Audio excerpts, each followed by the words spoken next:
Hi, I'm Salvatore, aka Lanzarooney, and tonight I'm with Lush Duck at the Elephant's Head in Camden, ahead of a headline show. Hi guys, how are you doing? Yeah, not bad, thank you. Are you excited about playing tonight? Yeah, very. Yeah, it's really fun. I saw you like a couple of days ago supporting Esmeralda Road. How does it feel to headline your own show tonight? Yeah, it's fun. It's always different, and I guess the support, you never know what the crowd's going to be. It's not there for you, obviously, with a headliner. Do you feel more like pressure or excitement? I guess more excitement, at least for me personally. Yeah. It's a little bit of both, I'd say. Maybe there's a bit of pressure there, but we did it. You know, we've done it a few days ago. It went well, so we know the set, we know what we're doing, and I think it's just nice to have everyone down and they're like, yeah, we're going to see these guys, so it should be great. And what shall we expect from tonight? Are you gonna play a song from the window, or maybe climb the barricade? If only we had an acoustic guitar. We don't have one with us. I don't know, maybe a bit of karaoke at the end.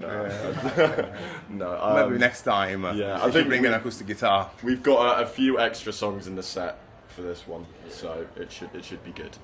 Right, let's take a step back. How did you? Can you please introduce yourselves and say what you play in the band? Sure, I'm Ben, and I play bass and synth. I'm Ollie and I play lead guitar. I'm George, I play drums. I'm Tom, I play guitar and sing. And how did you guys meet? We all met at university. We all went to Leeds Uni, and I think we formed pretty quick. It was like maybe the first or second week of uni. We kind of all met each other and started a band. Yeah.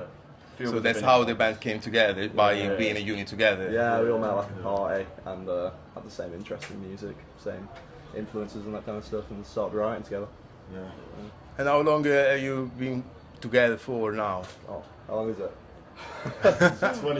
21, I think we've known each other for. Yeah. We were in a band under a different name up until about a year ago, and then we kind of did a huge rebrand of it, shift the genre a bit as well, so it's kind of a fresh page now, but we've known each other for some time.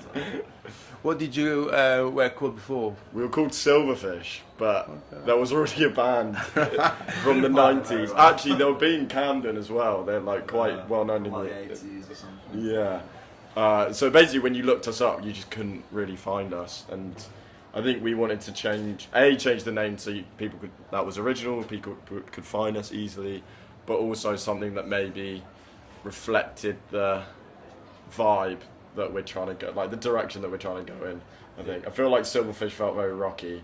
Also, it was named after having Silverfish in our flat at uni, so not the best image in your mind when you think about it, really. And what's the story behind the Lush Duck instead?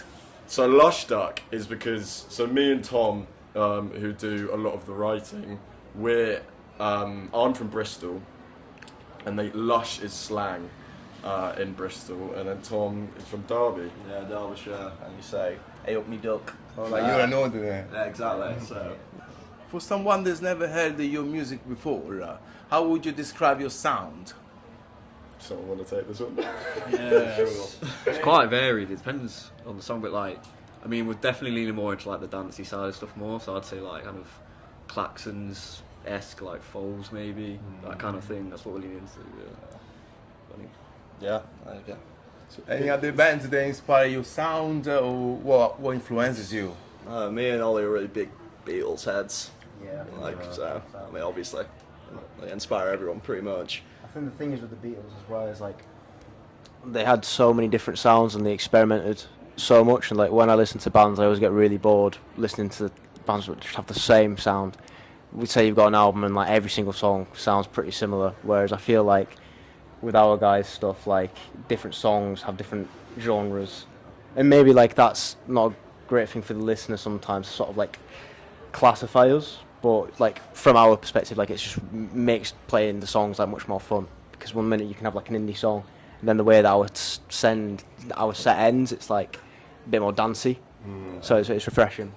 And also, like, we've all got, like, we're like the first, I guess, generation who's grown up with like the internet and just having access to every music you could ever want. So it's not now. It's kind of like you're in a genreless world, pretty much. Like you can listen to something from the '50s, like a blues band, and then listen to Kendrick Lamar or whoever you want. So it's always going to like make you merge your genres more. I think It's more fluid, right? Yeah. I mean, I think generally I'd say we're indie pop dance rocky, with like George says, a lot of Foals inspiration. I personally listen to a lot of Parcels as well, who have worked with like Daft Punk and stuff like that. So there's definitely a lot of that side in it as well. So yeah. And how do all these different influences from all of you combine together when you write a song? When we write, how do they combine? I think you're a bit more like, I guess, I don't know how to describe this. I think I always want to go for like big, poppy, hooky choruses because I love like people like ABBA. I'm not ashamed to say One Direction. I love like big pop choruses that really hit, and then I guess Ben's a bit more like technical, maybe more like I'd say I think left field. We used to in the past we used to write very separate. So the stuff I'd bring versus the stuff Tom would bring would be quite different. But now it kind of works where we write collaboratively in the same room. So that is a mix of a lot of Tom's hooky choruses and stuff with some of the more sort of technical flair that I try and dash in. Sometimes it's too much, but sometimes I get away with it. So. And for a new listener that never heard of your music before, which songs of your repertoire would you recommend to start with? I think Face of God is a good one. Serpentine as well. And then we've got like a lot of the stuff we've been writing. We've got the demos on our website. So like when people sign up to a mailing list, they get a free download. And for like I guess the more dancey stuff, I'd probably say Rothko Mural and Jaws. I think that's more like the direction that we're Heading in now, like the more dancey side of things, and I think Rothko Mural and Jaws, they kind of encompass that the best. So if I was to answer, I'd probably say them two to start which with. one do you think is the more dancey song from the set tonight? Me personally, I'd dance more to Rothko. Yeah, I mean, but disco in there. yeah, A little and bit. we do both of them like next to each other in the set. So like the way that the set ends, like I said, it's very dancey. But yeah, Rothko for me, love it. And what's the meaning behind these two songs? If you can give us an insight. You guys wrote it. Jaws. I don't know if yours is the same, but You say yours, I'll say mine. mine is because we were watching a show called I Love LA. Yeah. And it's kind of just based off like the lifestyle of a lot of these like creatives, and just kind of, I don't know, kind of a train of thought from that. I think that was the original seed that was in my head, but I don't know about you. Yeah, I think it's that kind of like LA influencer. Like it talks about like I don't know plastic surgery and like feeling like you need to I don't know. Getting an IV drip. Yeah, during like Coachella and all the worst parts of that entire aspect of life. And then the chorus is just like catchy. catchy. It's just hopefully people like it. But yeah, I just want to make a big hook. And then Rothko is. I don't know. My inspiration for it was I'd been to Glasgow a few times, and it's based off one of the venues at Glasgow, or the stages at Glasgow called Meat Rack, where you go in and they like tape your phone, and everything's like quite hush hush, and you have to queue to get in, and you can't film anything. So it's kind of about being in that environment and just all the weird stuff you see when you're in there. And talking about like catchy songs, you got one called DeVito, which is about Stevie G and Wayne Rooney. Are you gonna take some inspiration from this year World Cup for a future song? Oh, we could. Yeah, We could. A Bellingham one would go hard. A Dan Burn one. Maybe that's on the cards.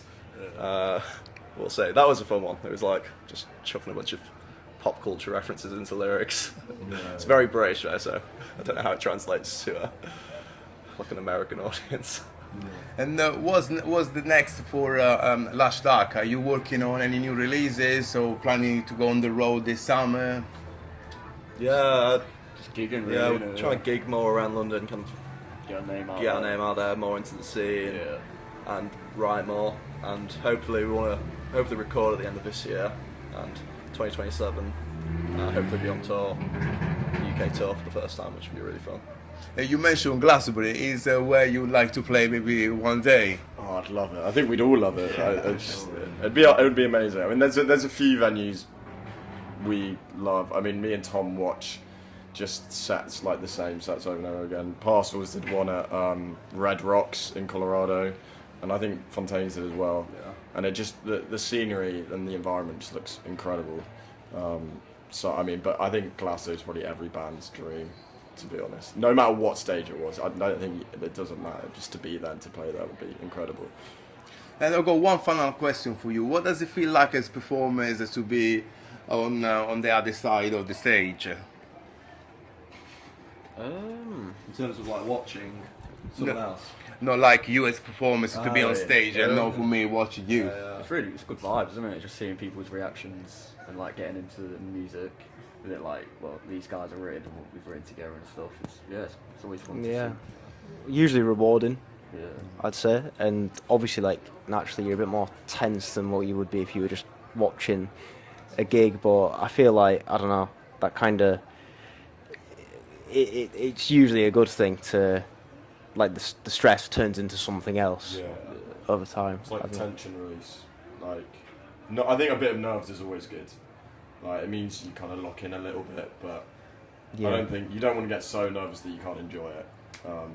But I don't know, it's just fun, and the reason we do it because we love it, right? We do it because playing music is what we would do. Just even if no one was watching us, I think we'd do it anyway. Like, there's not a day where we won't pick up a guitar and just like mess about with it, you know. So yeah. Do you wish you were on the other side with me, like watching yourself playing? I've often thought about like how do we sound? Do you know what I mean? Because when you're on stage, like sometimes at small venues, especially when you've only got like one monitor between all of you, like it kind of all just mushes into one. And like, despite the fact that you're next to the guitar amp, like you can't even hear your own guitar and stuff. So I do often like wish that I could be on the other side and actually get a more watch like us play. objective sound, because everyone's like, if you're using like wedges on stage, everyone gets a different mix, and you're like you're also like, I'd only be really listening for the bass normally, or maybe vocals, guitar, drums, like etc. So it'd be nice just to watch it from the PAs coming out and just hear the whole thing as one and not have to think about that and just be like, oh, actually we sound okay. Sound pretty good. Well, thank you very much for this interview, and I'm looking forward to see you on the other side of the barrier. Thanks again. Thank you very much.